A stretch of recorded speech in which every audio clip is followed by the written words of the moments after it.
Hey everyone, Sonia here with another update on the postal strike. I've really been wondering, why don't they just do something about this? I think that I may have kind of figured out what is the real reason why the federal government refuses to step in. We're now in the fourth week, and I mean, there's really no end in sight. And I don't really think that this is truly about the workers and their rights and how our liberal government cares so much that they just don't want to step in and give the corporation what they want. I think it's something completely different, and I think it's political. So here's what I think as the real reason that they don't want to get involved. In 2022, the Liberal government signed what they call a confidence and supply agreement with the NDP.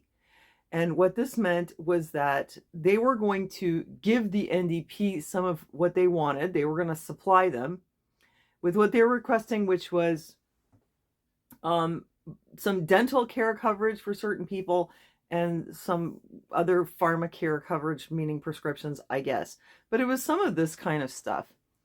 And that's the supply part. And the confidence part was that the NDP's end of the deal would be that they would not be able to push the Liberals out of the government on a non-confidence vote.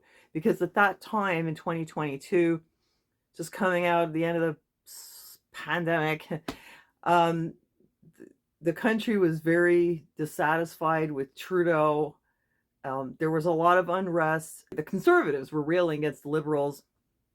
And a lot of people had really had enough. And it was just kind of generally known that Trudeau was on the verge of being subject to a non-confidence vote, meaning that the parliament would say that they had lost confidence in him and they would just oust him. So this is a way that they can just kick Trudeau out. So Trudeau, being the sneaky weasel that he is, figured that he could butter up the NDP. So if you get the NDP on your side, then whoever's left, the Conservatives, the Green Party, and the Bloc Québécois, the rest, there weren't enough votes to oust Trudeau. So that was the way he did it. And the deal was that he would with this agreement that the NDP would commit to not ousting him until 2025, when there's going to be an election anyway.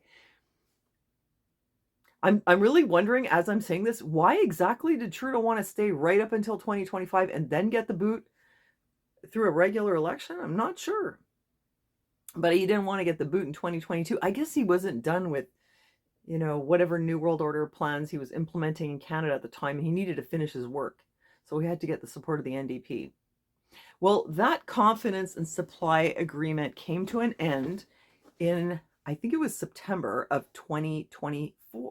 Well, this year, hey, it came to an end in September, which means that Trudeau no longer has any guarantee of support from the NDP.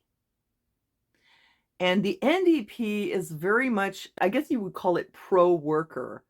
They would portray themselves anyway as for the people, pro-social support, pro-workers' rights, this kind of thing, right?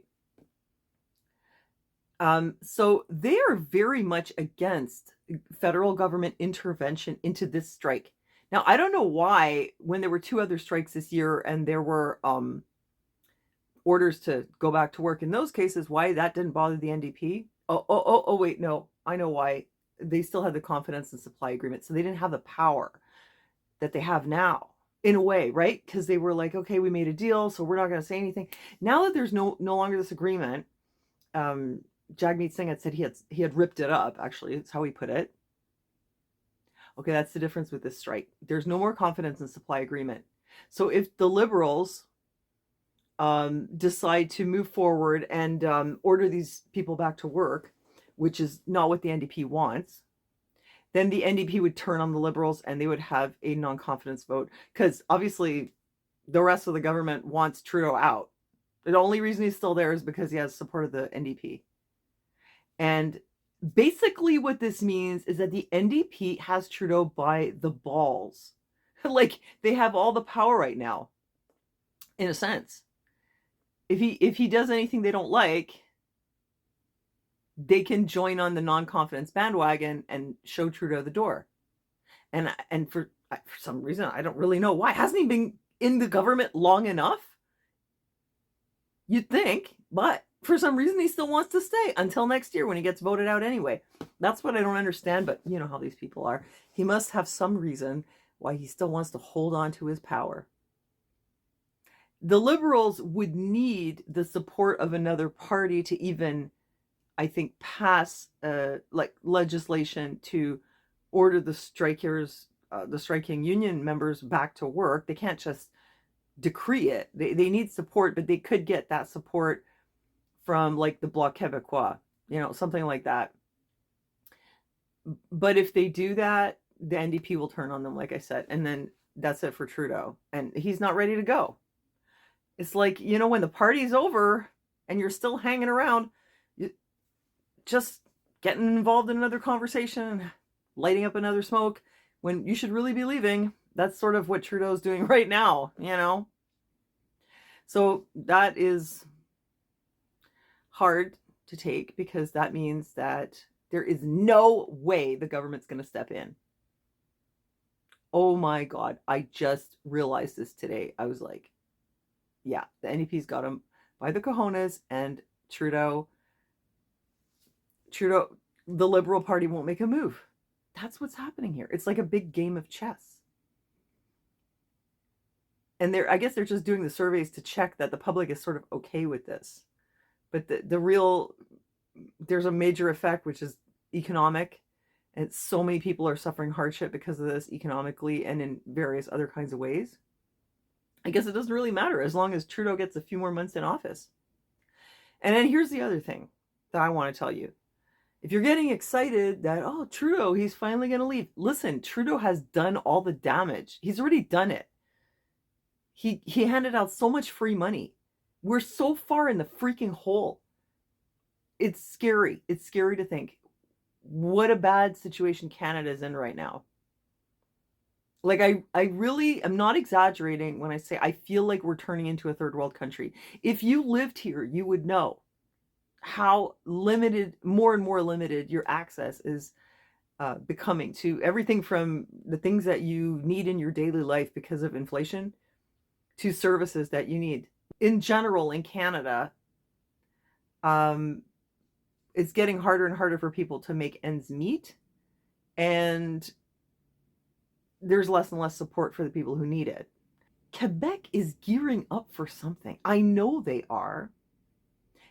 I know what they're gearing up for, and this is what I want to get into. They're gearing up for cutbacks from the federal government, and I know they are because the program that I am paid through, which is called Chèque Emploi Service, which is basically a disabled person gets an allotment, like a bank of hours, and they can hire whoever they want to take care of them.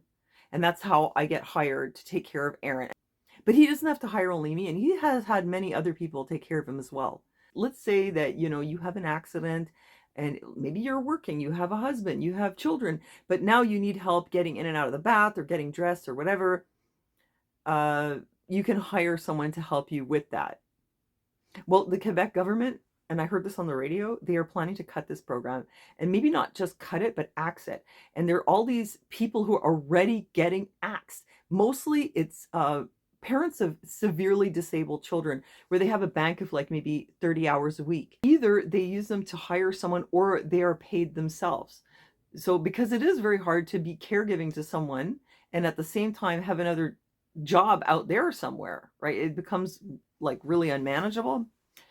So they're in this situation, and all of a sudden they're being told you have 0 hours.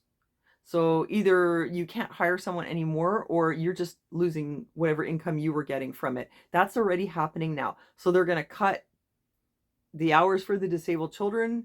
They want to cut the hours for seniors who have some issue, but the way they phrased it was that they're refusing to go to the CHSLD, which is the public retirement home, which is an institution where you get one bare room. Go see the videos of my mother in those places to see what life is like there and why people don't want to go there. But maybe the person is mentally fine and everything's good. They just need some help. Well, now it's like, well, it's your fault. You didn't want to go to the CHSLD. So now we're going to cut this off because you don't deserve to have this. Anyway, they're cutting it, okay? The problem with that is it costs 3 times as much to house someone in the CHSLD than it does to pay someone to help take care of them in the community. So it doesn't even make any sense. But why are they making this cut? This is Health Quebec doing this. I know why, because they're expecting major cuts from the federal government to healthcare here in Quebec. That's the only way I can explain this. And I'm waiting for those cuts. I know they're going to come. Everyone's all excited about Pierre Poilievre and what he's going to do for Canada once they get these darn liberals out, get the conservatives in. You know what they're going to do? They're going to cut, cut, cut. And it's going to come from healthcare. It's going to come from cuts that affect seniors, disabled people, like the most disenfranchised, most needy people in society. They're going to feel the burn the most. And then it's going to be the middle class. You know who's not going to be affected? The rich. That's how it's going to work. Oh, listen to Auntie Sonia. I've been around a long time. I've seen this merry-go-round many times. People vote conservative. They get mad with the conservatives because they make everything illegal and whatever, want to privatize prisons, mandatory minimum sentences. Then they vote liberal. When they get fed up with the conservatives, they go liberal. Liberals screw them over. They overspend. They vote conservative. And then the conservatives are going to cut and restrict. That's what they do.